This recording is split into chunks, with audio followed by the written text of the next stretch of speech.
Well, hey everybody, and welcome to The Wrap. I am David Gillette, and tonight we are so honored to be joined by the one and only Mr. Dudley Riggs. Well, thank you very much. Thank you for being here, sir. Now, many Minnesotans know this gentleman as one of the real, I guess you could even say creators or pioneers of improv comedy, or as you prefer to refer to it, instant theater? I prefer instant theater, but that was what we called it in the very beginning. And, I want to spend just a moment on some of the lesser-known details of your life, because a lot of people know about the improv comedy. But first of all, is it true that you not ran away, but joined the circus with your family at just 5 years old? I was raised in the circus, yes. I started performing when I was 5 and continued and kept going and going. That must have been an amazing childhood. Yeah, ran around for all over the United States and Europe, and finally I ran away from the circus and joined a family.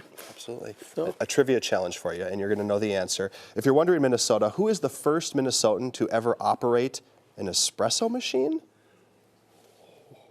What is this? This was you? Yes, I'm afraid so. How did this happen? Well, we had this coffee pot that we brought back from Europe, and my wife got tired of seeing it in the living room and said, why don't we do something with that? so it ended up being the first coffee shop, espresso shop. And that's a significant influence, because we arguably have more coffee shops, I think, than Seattle per capita. Yes, indeed. And it was a long time before people before it became popular. We have a big surprise planned, but one more question before I get to that. I read online that Walter Kerr, the well-known theater critic, came to one of your early instant theater performances in New York, and he thought it was rigged. Yes. How did you disavow him of this notion? How did you convince him it wasn't a big ruse? Well, he thought that we used plants in the audience to give suggestions, and it turns out that he came 3 times, and after 3 times he realized that there were no plants and that people were spontaneously responding, and so it was a wonderful story. But it was not popular at the time. People weren't so sure that you could do that. Well, that's what it feels like to be a pioneer, right? Yep. Okay, you ready for the surprise? Oh, sure. Welcome again to Studio B. This is where we shoot Almanac. And if I can actually direct your attention for a second to above our lighting grid up there, you can see that we have some mementos that we hide up there. There's a state of Minnesota seal, an auction poster.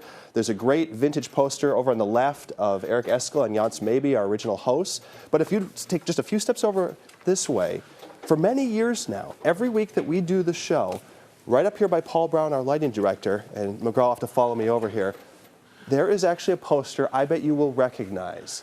It's hanging right up here. Mr. Dudley Riggs. I don't know if you knew this. Look at this. Oh, this is the first time it's been moved in years and years. Joe, give me some Laura in the poster music, if you would. Yes, indeed. Look at this. The pie in the face. You remember this? Oh, indeed I do. In fact, I think there may be still some stains on this coat.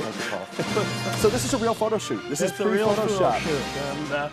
And we managed to get that in one shot. So the every photographer said, gee, I wonder if he would mind if we placed the pie.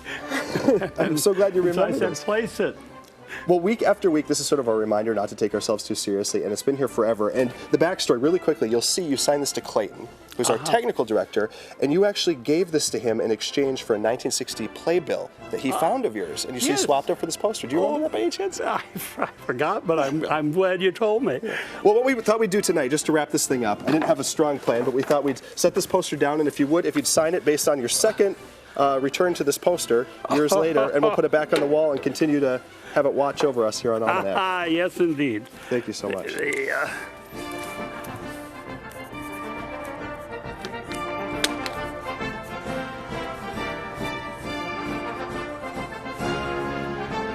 There it is.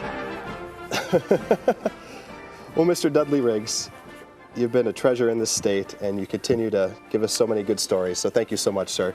Appreciate your time. Happy to be here. And that's all the time we have for The Wrap. We're going to put this back on the wall, and we will see you next week. Hooray! Thank you.